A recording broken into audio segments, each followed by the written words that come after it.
All right, back to burn with another Friday co-working session. So, my name is Brian.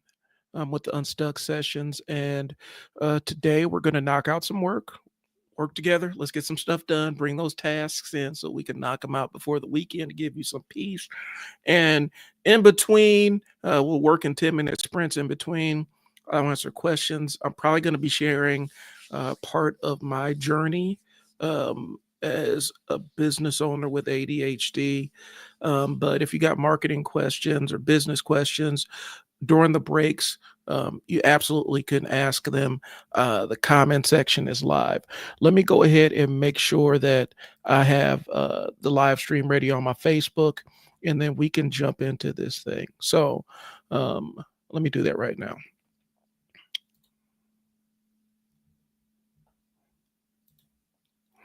Like I said, this is the Friday co-working session. The idea is for ADHD brains.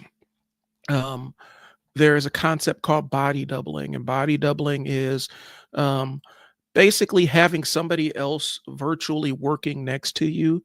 It really does allow you to give you a little bit of a boost because you have the sense that somebody is sitting next to you working, and you can kind of feed off their energy, especially if you have difficult to complete tasks. And so that's what kind of uh, created the idea of this.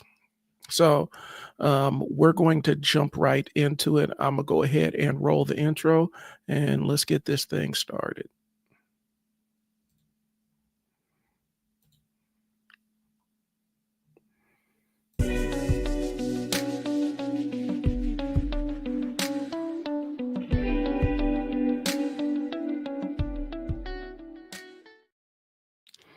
Like I said, it's Brian. We're back with the Friday co-working live stream. And so bring your task in. We'll knock them out. We're going to work in 10-minute sprints. I'm pulling up my 10-minute timer now. I got a couple of video things I need to do for content, a couple of website things I need to do for business, and just some general kind of housekeeping stuff, so that I can be prepared and show up the way I want to show up on Monday. So that's what I got. Um, Before we get in, I'm just prepping you. This is the concept. I'm going to be working in 10-minute sprints. And then we take a break every 10 minutes.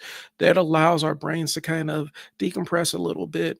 And sometimes it helps to not lock into hyper focus, to be quite honest with you, because the hyper focus is the thing that will, for me, it kind of ruins me for other tasks that I need to get done. If I have other things or other responsibilities, if I'm hyper focusing on one thing, it absolutely shreds my ability to be productive in other aspects outside of that area of focus. All right. Say hi if you pop in.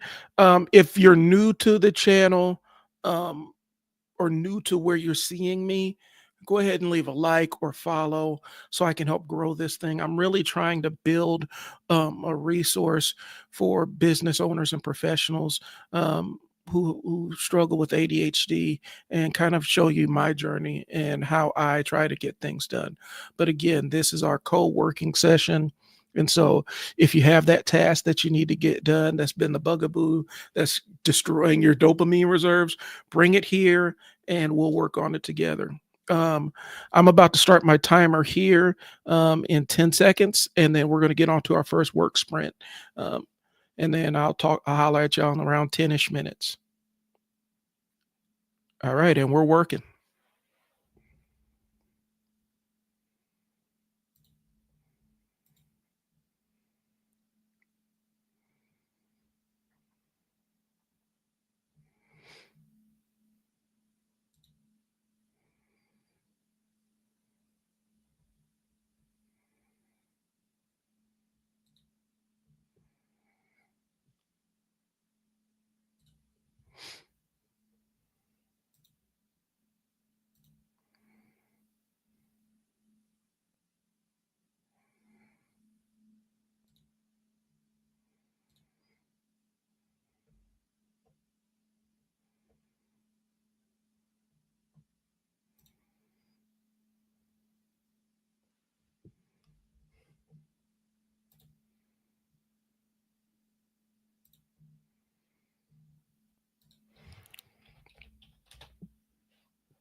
All right, that's 10. So, today, kind of what I'm doing, I have a Facebook ad that I'm running, and I'm kind of torn between making it a retargeting ad or just having it go out to a different audience. If you want to know what retargeting is, it's when you visit a website, for a product or service, and then you go back to your social media and you start seeing ads for that website in your feed. That's you've been successfully retargeted. And so I'm kind of torn between the retargeting ad says it's a very narrow audience, but I kind of want a narrow audience for it. Um, just because I want people that were driven by the offer that I put out there as opposed to a wide net of people. And so that's kind of what I'm doing. I'm kind of playing around with a couple of different things. We're running on a limited budget for ads. And so I have to make sure that um, our ad dollars are getting spread out the right way. So that's what I got going on. It is what it is. Like I said, you can always change things when it comes to ads and whatnot if things aren't working. And so that's kind of what I'm doing. I do a lot of tests and a lot of iterations when I create ads for businesses or my own interests. And so I'm the one that will tinker with it. And I don't want to get into the mode of fix it till it's broke because this ad is actually done pretty good as an awareness campaign. But now I need to make it into something for conversions. So that's kind of what I'm doing. Um, I told you I would tell you a little bit about my ADHD story during the breaks, and so I'll kind of tell you the first part of this. Um, I have pretty, I don't want to say severe, profound. I don't like those kind of words, but I do have a lot of inattentive ADHD. Um, and so when you think of your stereotypical ADHD kid, and here's the thing, I'm actually medicated today. And so I'm going to be a little bit more straight in line. I think I'm going to do one of these so you can see what it's like when I'm not medicated for the day and you can kind of see the difference. Um, but for me, for a kid that has inattentive ADHD, look at the stereotypical ADHD kid and you see how active they are, how they can't sit still, all the other stuff that we normally associate with it. That's what my brain does. Um, my brain, I have a very bad issue with daydreaming. Daydreaming to almost escape the reality I'm in. And since I was the family smarty pants or the resident smarty pants, um, yeah, I've been diagnosed with ADHD since I was a kid. Like I had the diagnosis, but I never really did anything with it because I was smart enough where I wasn't an issue in school and I wasn't out of control in school. And I sat in my seat and I was quiet. I was just off into my own world, but I could be off into my own world and still get A's. In the Omaha system, it's ones and twos. In other systems, it's A's and B's. I was able to get the equivalent of A's in my classes just by being there. Like I didn't have to pay attention to understand the work. And that worked right up until probably like sixth, seventh grade. I started having issues. High school, I had a couple of issues, but I mean, I would just kind of show up and be present and pass. And because of that, the ADHD part of it was never really followed up on. The diagnosis wasn't really ever followed up on. Um, and it didn't really plague me until I got to college. And then I had to actually learn how to be a student um, because it wasn't just enough to show up and daydream through class. And throw in the fact that in college, I can skip a class and not get in trouble. I can skip a boring class and not get in trouble. Nobody come looking for me. Um, you throw in that wrinkle, and that's how I ended up, tricking off a full ride academic scholarship as an engineering major, uh, just because I had no constraints. I was really young, like I was like 17.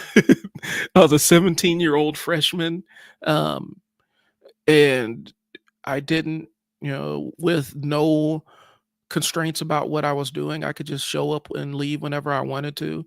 I had the radio station that I worked in, in the student center and the arcade where they had pool and Tekken and Street Fighter and all the other stuff. And so that's kind of where my first couple of years of college was spent, uh, BSing around in the student center. And the classes that I didn't need to show up for that I could pass, I would pass those. And then the other ones, those were my first fails. That was the first time I actually started failing classes. And it wasn't because, well, the intro construction class was absolutely ridiculous, because I didn't know anything about construction. I was a construction engineering major with no idea of what construction was. I just had 4 years of AutoCAD, and I could render an entire house in 3D, but that didn't translate to construction engineering at all. So yeah, but anyway, I didn't have to learn how to become a student until college, and I had a course in the interim.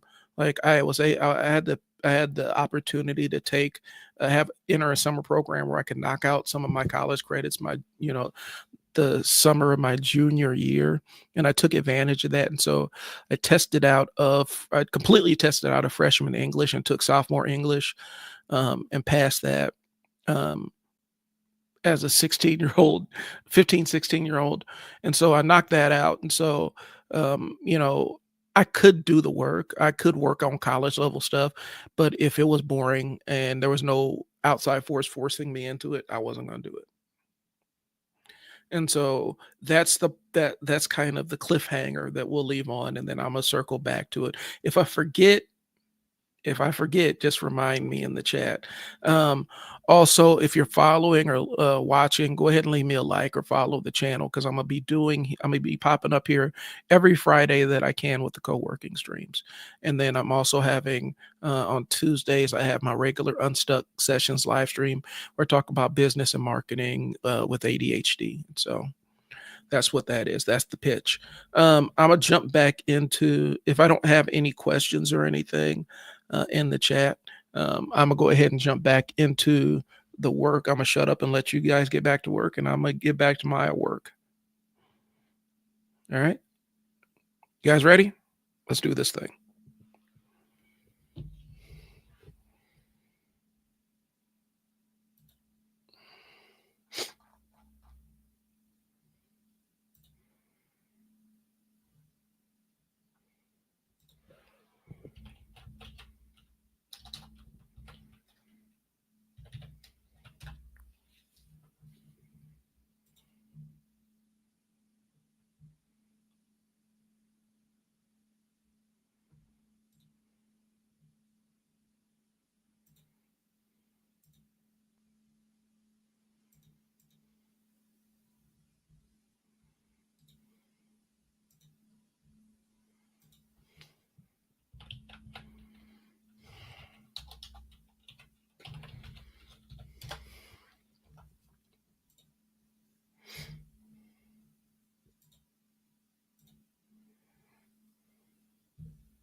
spell today.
All right, that's 10 minutes.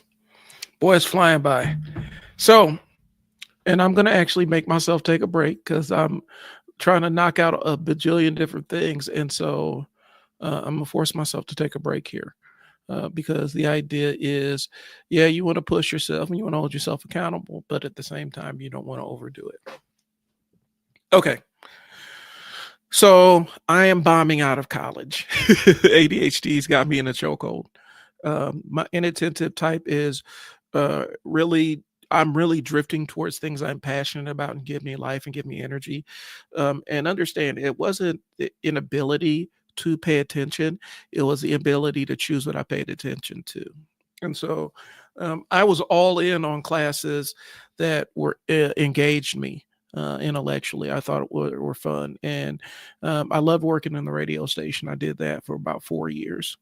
And so those were the things. I passed an entire abnormal psychology class and I only showed up like 3 or 4 times to take tests and for a couple of debates in class or whatnot. But that's about it. But I could pass classes I was interested in. Or if I was in class with friends, yeah, then I was there. So that's what that's about. And so I kind of stumbled through till my senior year, um, and had to take loans and the whole nine. After blowing the full ride, and um, I don't, I own everything. I don't want to put ownership on anything, but the lessons I learned from the jump in college was when my kids go to college, I need to stay attached to their advisors and make sure that their advisors are actually following up and not letting them, they're actually advising them if we're going to be real. Um, my advisor did not give a shit one way or the other, and um, it was frustrating for the people who managed the scholarship because they saw the potential, and they were asking me, from a standpoint of what can we do to support you? How can we help you find another major? Your advisor really needs to be helping you out with this stuff, and I'm like, yeah, I was kind of adrift, and so I realized that for my children, it doesn't stop in high school. Staying in touch with advisors if my kids are having need accommodations for stuff. And at the time, I hadn't really put it together that I probably had some accommodations that needed to be met for me to be successful. I just thought I was a screw up. um and that was becoming the narrative in my brain that was going on, like I just sucked at this stuff. Got lucky through 12 years of schooling on the honor roll. Most of the time I just got lucky and lucked out, but I felt like I was absolutely failing everything. It felt like everything I wasn't able to do was a moral failure. And that's kind of where that was the narrative that ADHD kind of wrote for me. And it took um, being an adult, it took, until a couple years ago for me to fully wrap my arms around who I was and what that meant for how my brain worked and learning how to work with my brain instead of against it. But um, the residual impact of that is I'm left with a negative inner critic that is the meanest person I've ever met. Um, every time I screw up, they're screaming in my ear what a failure I am. And you know, a lot of that comes with this a side effect of the ADHD, but then also it comes from, you know, the criticisms, and he's smart enough to do the work. He's just lazy. He doesn't care. He's selfish. He's aloof. He's standoffish. A lot of those other labels that get attributed to you when you don't really know how to interact with people because you're still a year younger than everybody in your class.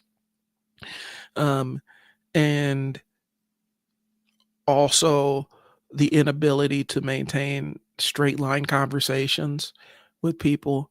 But yeah, all that negative crap that comes along with the diagnosis. And this is, I had to kind of put some context around this because one, when I was growing up, ADHD was white folk stuff. Even though my mom was a nurse, she was a school nurse and she would do medication management for kids that needed Adderall and stuff like that. Um, it was still kind of considered more of a behavioral thing than anything else. And smart kids didn't have ADHD as far as they were concerned, or smart kids were able to overcome it and didn't need any outside help. And so there were still stigmas attached to it. And there's still stigmas attached to it now. I know plenty of people that have ADHD who are still um, kind of reeling from a lot of the judgments that they got peppered with growing up, you know, where your room is messy. It's a moral failing. My house is not as clean as I want it to be. It's a moral failing. I still struggle with that. And so um, it ends up becoming this kind of self-repeating kind of thing. And so you just have to learn how to work around the edges of it. And, it does hurt with a lot of people when you have people that you care about telling you that you're just making excuses and you're just looking for easy way outs. And really, you're just trying to find ways to survive on a day to day basis in the environment that you're in. So, college was a hot disaster. I did have fun. The thing that I think that I could have done, the thing that I think that I had the most energy for was radio work. We did have job offers, and I was all fired up to move out to the coast and chase down a job that had been offered. And then I had intervention staged on me by my mom and an older cousin, and basically telling me you can't make any money in radio and you need to get your head out of the clouds and focus on the schoolwork and finish out your degree and find a real respectable job, and understand the position we were in.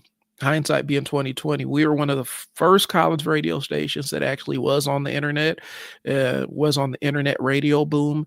And so that internet radio gave way to podcasting. And so essentially we got talked out of being that first frontline vanguard of podcasters, um, just because people, it was out of care and love, but also it was not understanding exactly what we had in front of us and the opportunities. Okay. So I'm an adult now. And so now that's where we're going to stop the story and I'm going to get back to work and we're going to next start our next sprint here, our next 10-minute sprint here. We're going to get that started now. If you have any questions or anything, or you just are enjoying the concept, leave me a like or something just to let me know that I'm actually doing and connecting with y'all. So we're starting the next work sprint now. Talk to you in 10 minutes.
All right, that's 10 minutes.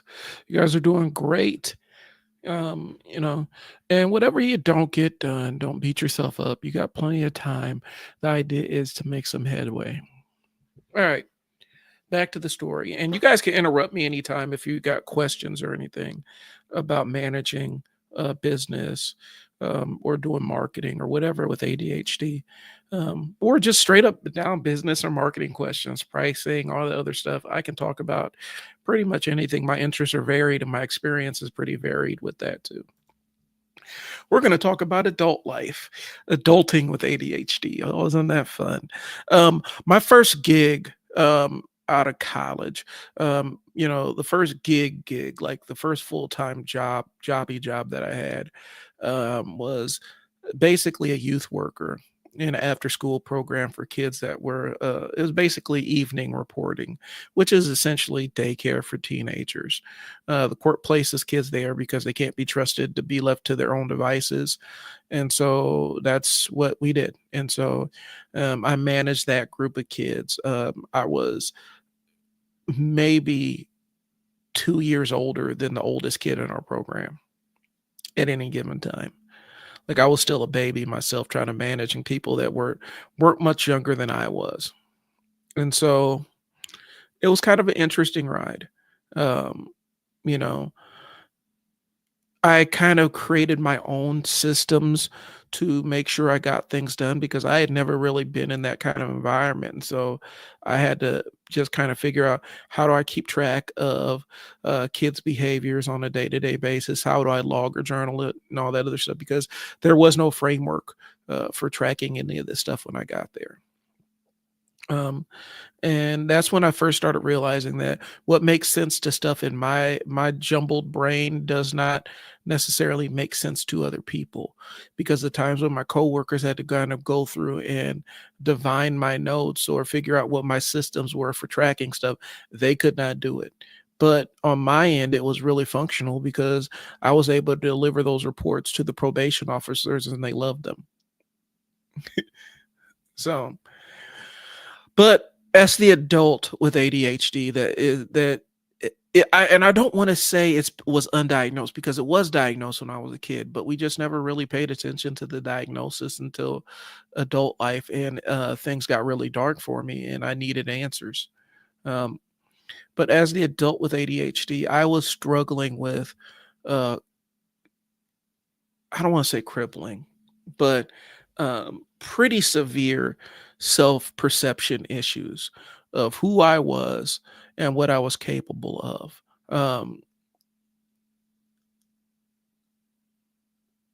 The struggles you normally come up with the inattentive type of ADHD is deadlines, forgetting deadlines. My main one, the one that plagues me, and the one I really, really struggle with to this day, is overcommitting to things and saying, yes, I can do this within this time frame, and then realizing midstream, I bit off way more than I can chew with this, and I'm underwater, and I got to fight to get to the surface. And by the time I get to the surface and am actually able to ship the thing that I overcommitted on, I am so traumatized by the experience of feeling like I'm operating with a gun to my head that I instantly move away from it.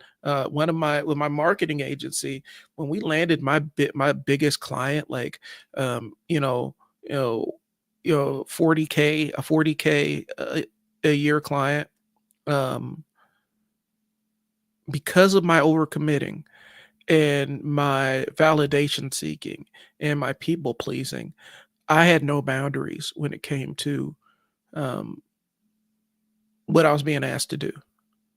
I didn't have the ability in my mind to say this is outside of the scope of our contract. I would just agree to it and do it.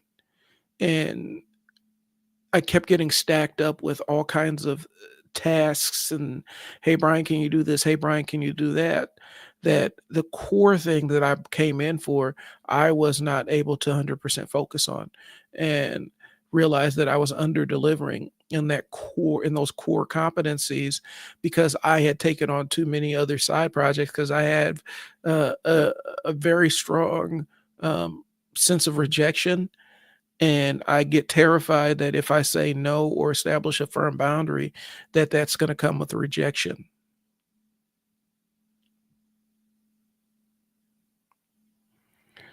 And instead of saying, okay, the contract ended with this $40,000 a year client, let's go get another one, or even, hey, we got this one, let's go get another one.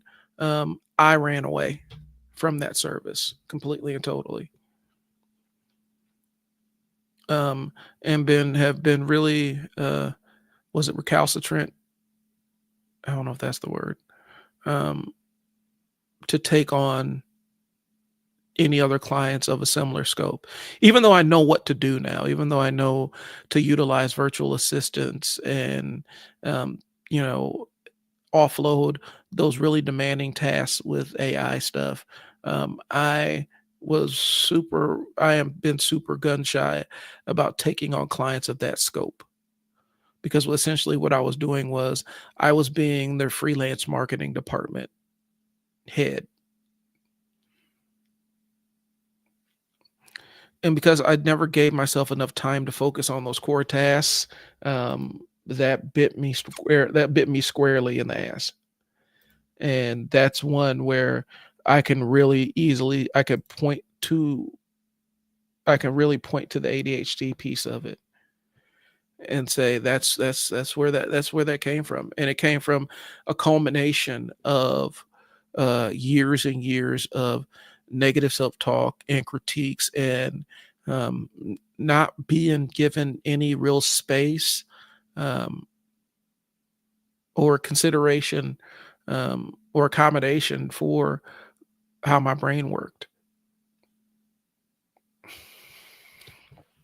All right. Time blindness is bad. My daughter has it bad. I can get time blindness, especially when I'm hyper focusing on something.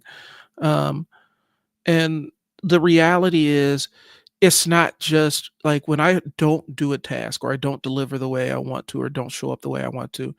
It's not just, hey, okay, Tiger, we'll go ahead and get him next time. It's you, Brian, you're an absolute failure. You've been a failure since you've been born. Why are you such a screw up? Why can't you get it together? What is wrong with you? Even though I know exactly what's wrong with my brain or what's going on with my brain, um, every single time, it's how many times are you going to screw up? And I know it's neurological, but it doesn't make it any less impactful.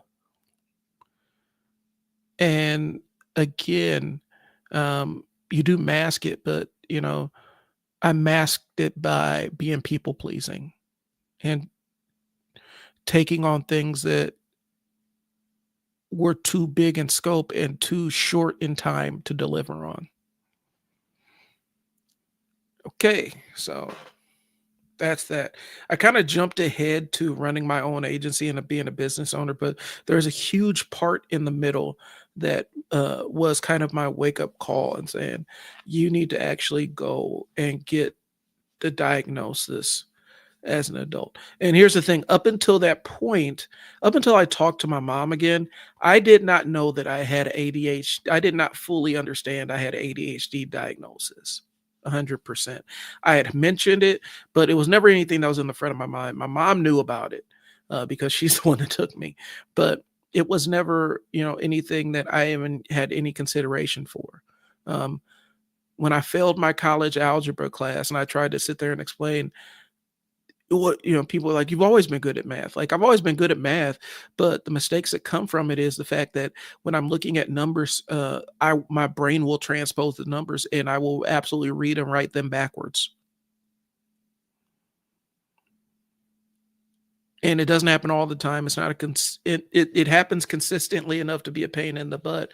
And that was the thing that screwed up my college algebra, was the fact that my brain was transposing the numbers. And it would have been nice to know that sometimes that's one of the side effects of ADHD.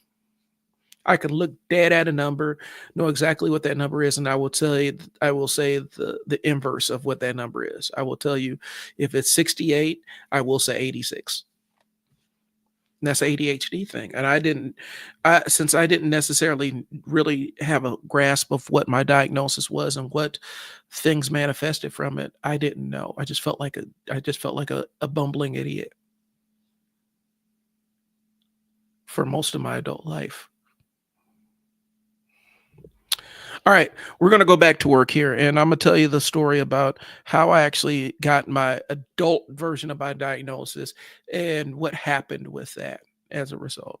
But we're gonna get back into the grind and the work of things. So I'm gonna get into that real quick, and then after the 10 minutes is up, I'll come back and talk about the adult side of that. We're working.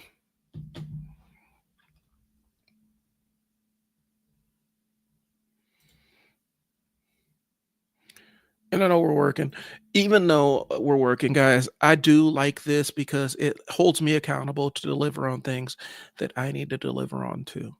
And it's a built-in protected time that I know that I'm going to be able to get work done before the weekend and I can reclaim some of my Saturday morning.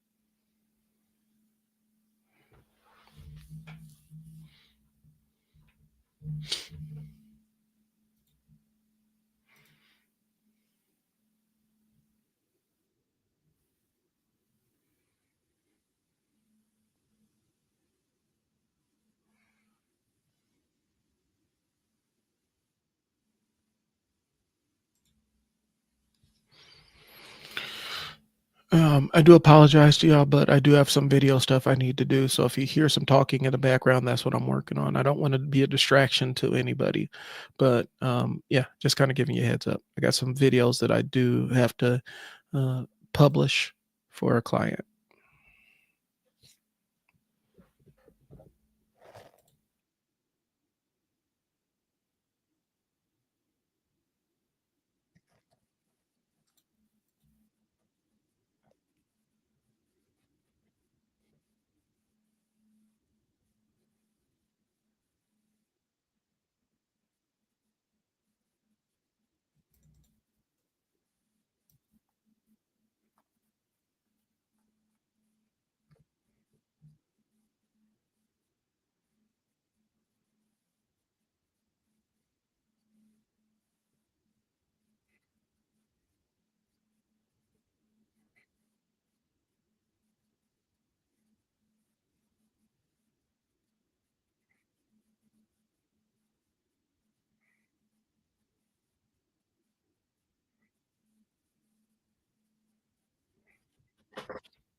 I think I'm gonna use Manus for this.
All right, boom.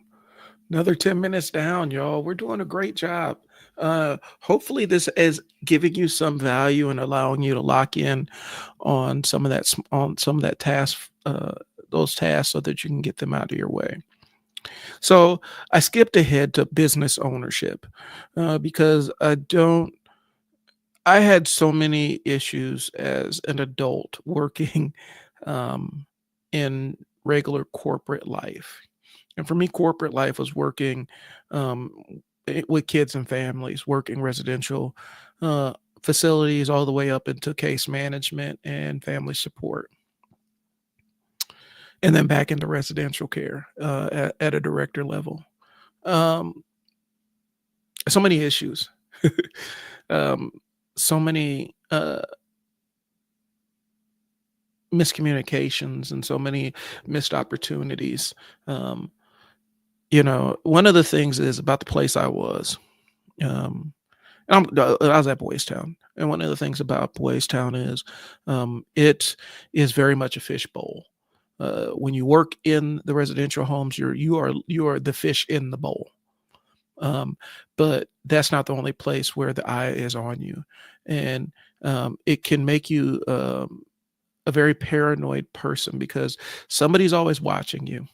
Um, Somebody's always looking to tell on you if it will further their career. Um, they foster the one of the things they foster is service to the mission, you know, and a lot of really, really, really boundary violating, ego removing things are attributed to um, fulfilling the mission of Father Flanagan's Boys Home. And it's kind of like the cult of personality. And they were pretty open about how, it's almost a cult and stuff like that. And they were like, yeah, in order to really move up, you have to uh, drink the Kool-Aid, if you will, and hook, line, and sinker, be 100% into this, where you're willing to sacrifice huge swaths of your autonomy, and in some cases your dignity, to move up the ladder. And um, that's not a great place to be. um, One of the things I encountered was I'd been working in the residential homes for a number of years, and hindsight being 2020, that was kind of the perfect job for me. Once I figured out the scheduling, the only thing that wasn't good about it was the fact that I worked in the evening and I didn't see my kids at night.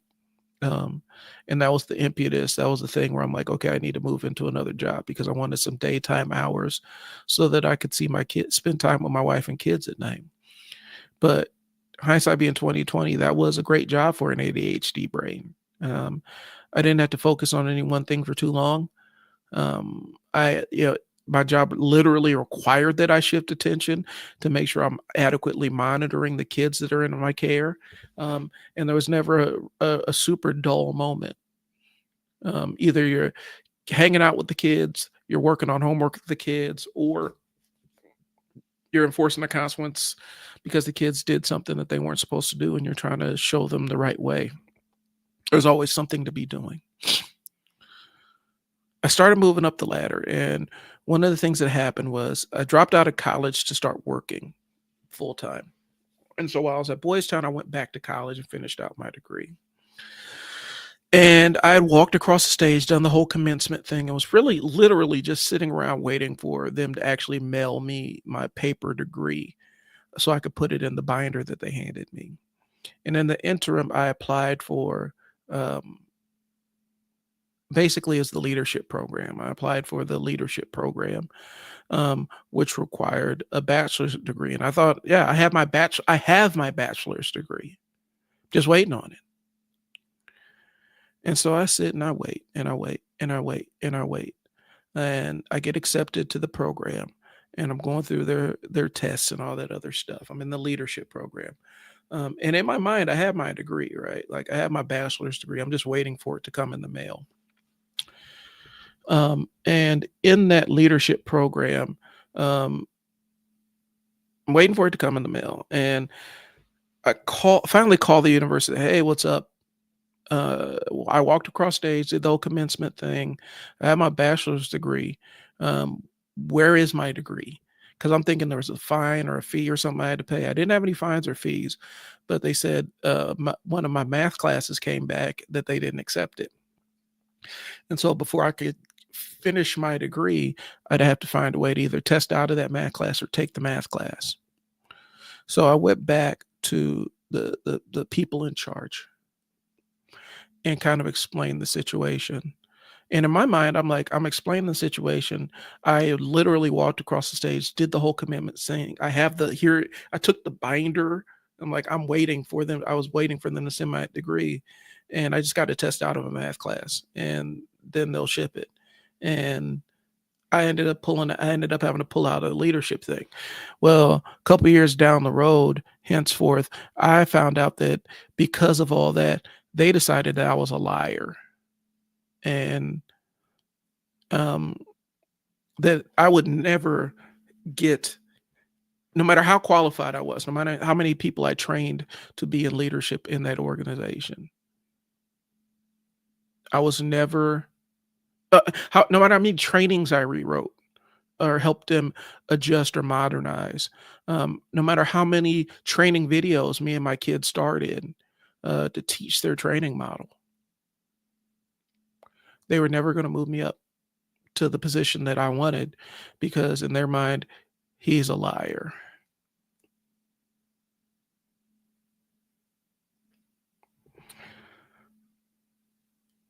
And that messed with me, it did.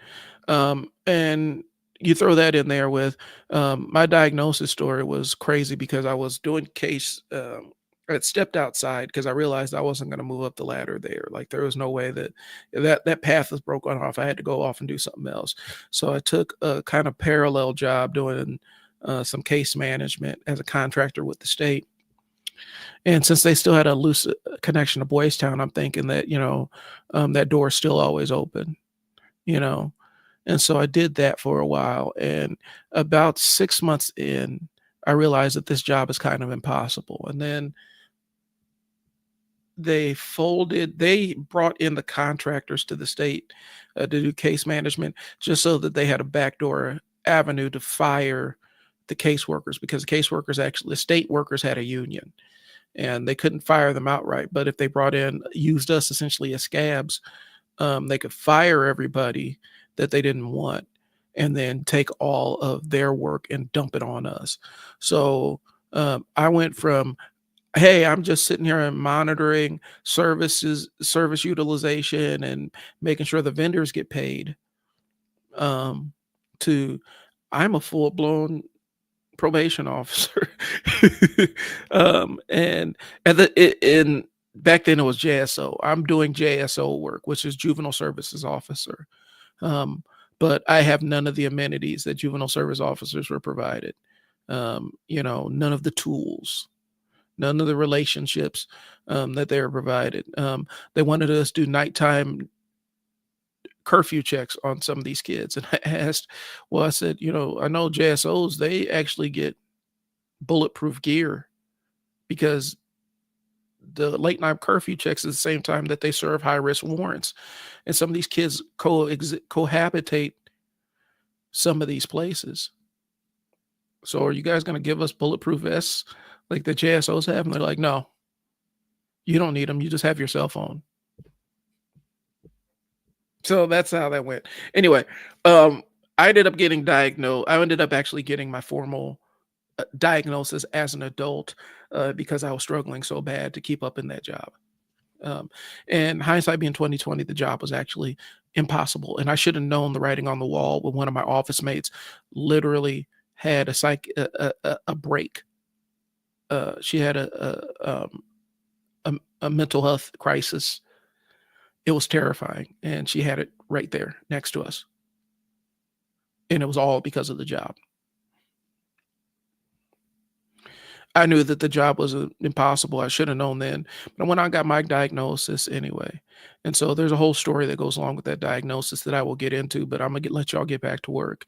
And I will do that, and then probably tie a little bit of a bow on that on the working side of things, and then just finish out my story. So let's go ahead and restart the timer. Let's get these tasks knocked out, yo. And we're starting.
Yeah, that's important.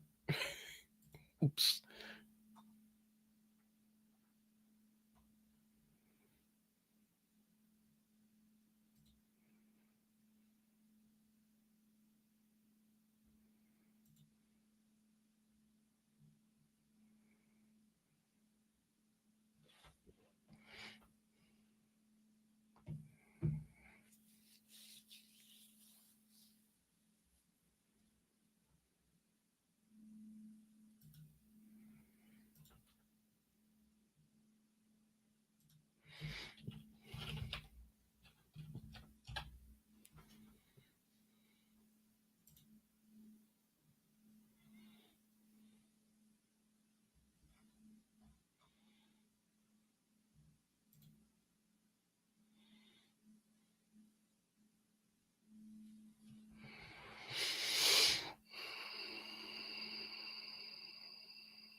right.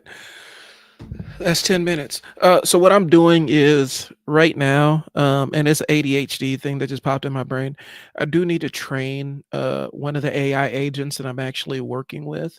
Um, and so I'm basically feeding it information about my three businesses so that it can better help me with stuff that I'm working on regarding those businesses. So before I formally integrate, you believe your curve is correct and accurate.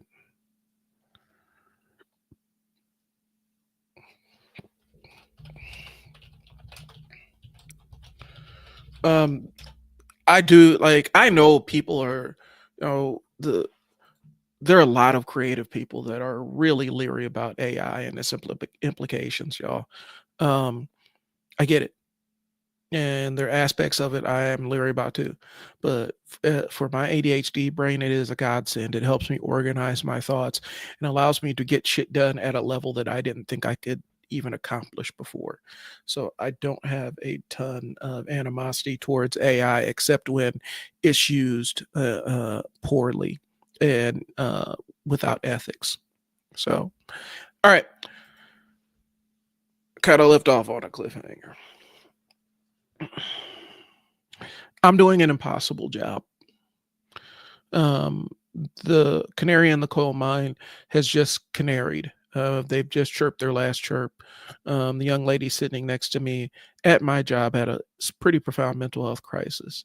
Um, and I'm watching people that had regular degrees of functioning struggle mightily in this position, but I had this perfectionism expectation that I am supposed to be able to accomplish where they have not. And I hold myself to such a high standard that it makes it impossible for me to operate like a regular human being. So, um, all this was triggered by I saw a show on PBS called "Is It You, Me, or the ADHD?" And I was literally watching my life play out on that screen.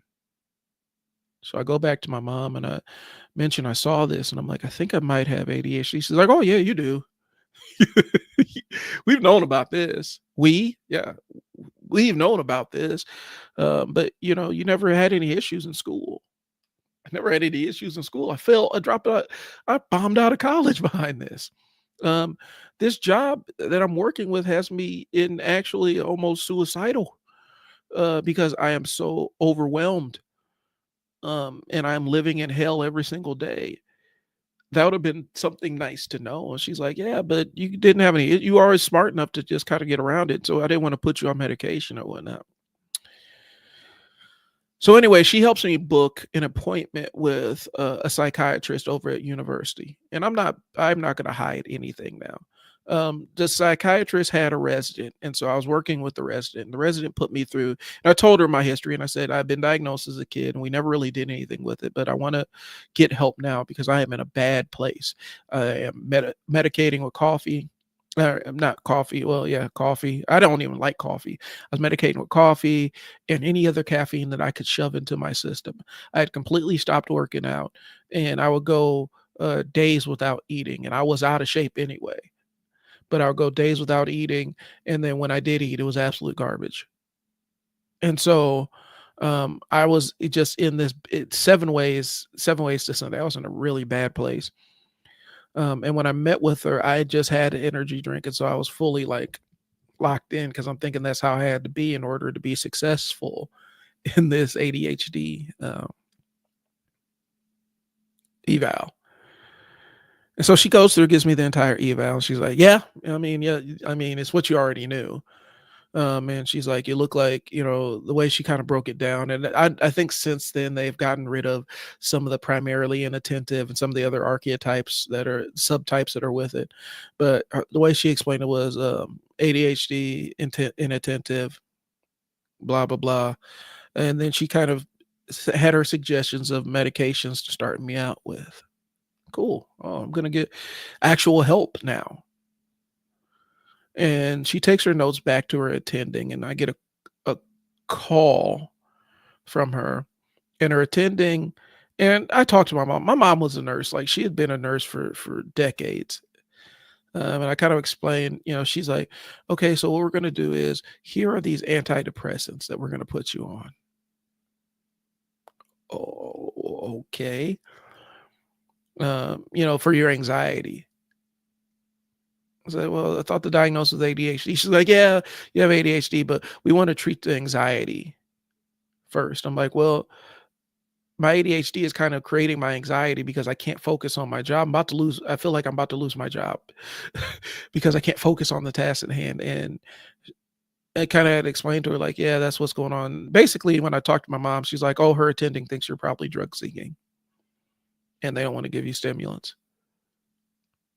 Okay. So they put me on these antidepressants and they completely just shut my brain down. Like when I say zombie, I could not link two coherent thoughts together. And my second day on that battery of medication, I had to go to court and talk to the judge about one of my kids. And I literally could not get the words to come out of my mouth. It was one of the most embarrassing situations I've ever been. My brain was not connected. It was not working. It was not functioning. Um, because whatever anti-anxiety stuff they gave me absolutely just like it absolutely crushed me. And so I get done with that court session and I call my mom and I kind of explained to her the meds and she's like, "Oh no, you can't be on that stuff."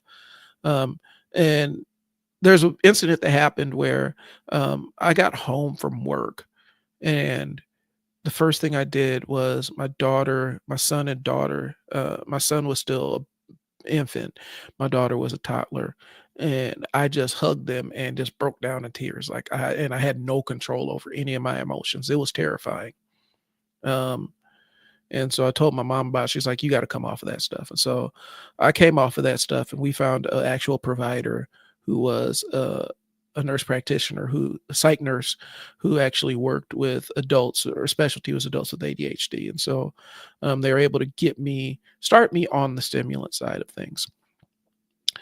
And so I did, I was on the stimulants and the initial dose, I was like expecting some magic thing and I didn't understand the mechanisms that I was dealing with and how, it takes a while for stuff to onboard. Your body has to acclimate to it and stuff like that. And so I would go into the doctor's office and she's like, how is things going? I'm like, I feel a difference, but I stopped helping right now. And so what happened was, by not really grasping, not having expectations that didn't match what the medicine can do, um, I ended up on a dose that was way too high. I was on Vyvanse, um, and it's not Adderall, or was it Adderall? Yeah, it was Adderall. It wasn't extended release though. I was on Vyvanse and Adderall, and Vyvanse is kind of a slow acting form of Adderall, if I'm not mistaken. And then I also had a direct dose of Adderall for the afternoon. Um, and I did the medication and I survived that job. And I was able to actually escape that job and actually go back and actually be able to start a new kind of residential shelter back at Boys Town. And so and everybody is excited for me. I helped build the thing. It did put me in direct conflict. Like me being tired literally set me on the path to have a conflict with a supervisor that would eventually become my boss. Um, and one thing that happened was they didn't necessarily tell her that, because she was on maternity leave, they didn't tell her they were bringing me in to change her program. And so instantly that conflict was laid down. Um, and that colored the next couple of years. But long story short, I'm on the stimulants. It's causing fractures, and I didn't see this until after the fact. It's causing fractures in my marriage because my wife married the scatterbrained, um, rambling Brian that just could jump from top to top topic. And it gave me a flat, the medication gave me a flat affect and everything. And everybody thought I was angry most of the time. And I was not. I was just there existing. And it went through that job, the residential job, building the shelter and whatnot, all the conflicts with that supervisor that ended up becoming my supervisor. I got a promotion to manage family support workers, and that's when the bottom kind of fell out, and I had to make a change in order to save my marriage, and the change was I had to come off my stimulant medications. And I did it cold turkey, and I just went from one day being fully medicated for ADHD, um, to the next day of not having any medications whatsoever. The adjustment was jarring. I was trying to maintain the workflow that I had and my attention to detail and stuff without any medication. I was just raw dogging my ADHD, if you will, and I mentioned that last week. Um, and things went downhill. The trajectory went downhill pretty quick with that position, and I was able to survive in it to it until I was able to actually go back into residential, this time at a director level, and that was the last job I had before I started my own business. And the last job I had, I can't rave enough about how incredible my supervisor was. Lisa Blunt was amazing over the Child Saving Institute. She was amazing. Just one of the best bosses I had since my early days at Boys Town. Um, Accommodating, understood, you know, was really kind of about me and developing me and making sure that because she knew what I could do, and really helping me customize my day to the way that my mind worked. And I cannot thank her enough. I mean, it really kind of gave me confidence that even though I made it to the top of my career, that I could actually do this. And that was the first time I'd ever really felt confident or that incompetent in a job for a long period of time. So that's an aside. I'm gonna go through the rest of my outline, then I got to go pick up my kids here. So the key elements of the struggle are forgetting major deadlines, overcommitting, time blindness, um, and struggling like I felt like it was something wrong with me. I was broken in some way, shape, or form. Um, I went through the diagnosis process. I went through this phase where I was completely and totally obsessed. Like being on medication just made my hyper focus. It made me be able to control my hyper focus a little bit more, but it was still there. And I went down the rabbit hole of organization systems, like the getting things done method and all the other stuff. And I went down the rabbit hole of all those, and I would jump in with both feet trying to do this. And I spent my off hours trying to figure out how to master the systems to get things done. I spent more time on uh, putting the pieces in place and the structure in place to get things done than I actually spent getting things done. That was my hyper focus. Organization systems, getting things done method was dope, but there was no way that my brain could process that piece of it in hindsight. And so, I mean, to be honest, I still struggle with task stuff. That's why I have these sessions on Friday. This session has been beautiful. I've gotten 4 different tasks that I had pending, and I got that done. I got a couple more things I need to get done before the weekend, but this session has been amazing for me, and have knowing that I have a designated time set on Fridays where I can absolutely punch in and guarantee that I'm gonna get work done so I don't have it on my table for the weekend is really an amazing thing. But I mean, like I said, I do struggle with the tasks. And if you've seen me when I've had things go wrong, like a live stream last week, I was trying to use the Meld Studio instead of StreamYard.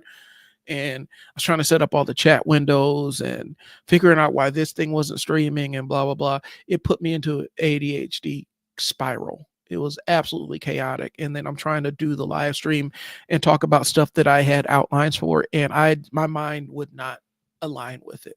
So I still will suffer from it. And right now I am medicated, but I think I'm on Wellbutrin. That's what it is, Wellbutrin. And that has been the one for me. That's been the one for me. Doesn't zombie me out. It does give me it when I first started, it gives me a little bit of an edge, but also makes me more direct, not as people pleasing. And it does quiet. I do have a little bit more peace from the negative inner thoughts. That voice is always going to be there, but I can ignore it and talk shit back to it now. But you know, ADHD has been limited a lot of outcomes that I've had, but it's also been the source of a lot of innovation. Some of the ideas that I've had that have absolutely been able to launch businesses and stuff like that and change people's lives when I work with them, those innovations come from ADHD. It comes from my ability to generate ideas and test them and implement them without fear. I jump into things fast because I want to crash the car fast so I can learn how to drive, learn what not to do. Um, so y'all, if y'all are sitting out there and you're wondering if any of my story connects with you, you haven't been diagnosed, but it's in the back of your brain. Um, I would encourage you to at least talk to a doctor. You're not broken and it's not you, and there's nothing wrong with you. And it's not just willpower. You're not just lazy. You're not all the negative things that people have attributed to you. It may be if what I'm saying connects with you, you may be carrying a passenger that you're not aware of. And I do encourage you to get the help that you need in any way that you can get it. It doesn't have to be medication, but do something. Don't sit there um, and think that you have a diagnosis and not get validated one way or the other. Sometimes you go in and figure out it's not ADHD and it's something else. But if you're thinking you're broken, you're not. You just haven't learned the right operating system for your brain yet. I'm still learning the operating system for my brain. Okay. But my ADHD perspective, um, I can't, I've have multiple people that will tell you that after sitting down and going through my unstuck process with me and sitting down and talking to me and getting the full brunt of how my ADHD is deployed with ideas and being able to see angles that people can't see and have successes where people only see failure, it's shifted people's perspective and allowed them to enjoy successes on their own because I present to them things that they've never thought about and see things in ways that they haven't seen them. Okay. So don't feel like you have to uh, suffer alone. I'm always here to talk. If you need just somebody to work with, I'm here every Friday that I can do it.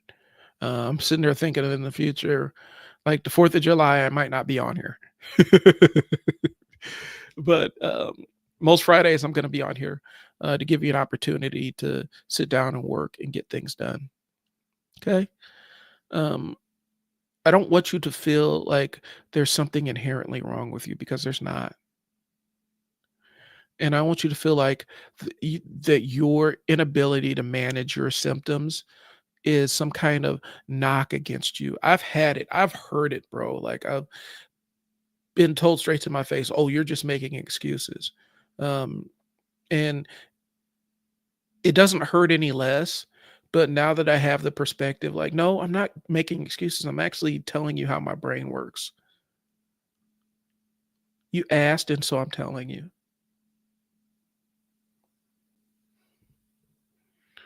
That's all I got, y'all. Thanks for working with me on Friday, this Friday. I'll see you next Friday. I got some stuff I got to get done before I go pick up my kids. I appreciate you tuning in. If you see this after the fact, please like and subscribe to the platforms. I do this every Friday. And then on Mondays, I have the Unstuck Sessions live stream where I talk about different things regarding ADHD management and task management and business and marketing and all that cornucopia of interest that I have. And so I try to make it really high value content. Please tune in for that. And then on Tuesdays, I have the Trial and Error podcast with Fearless. We talk about the process of failing until you make it in business ownership and in life. And so I do encourage you to tune in to these. But yeah, Fridays around 11:30 or noon is when I'm gonna be on here in the co-working session. So I appreciate y'all tuning in, hanging out with me, watching, if not replying. I will catch y'all later. I'm gonna go ahead and roll the exit and I'll talk to y'all later. Peace.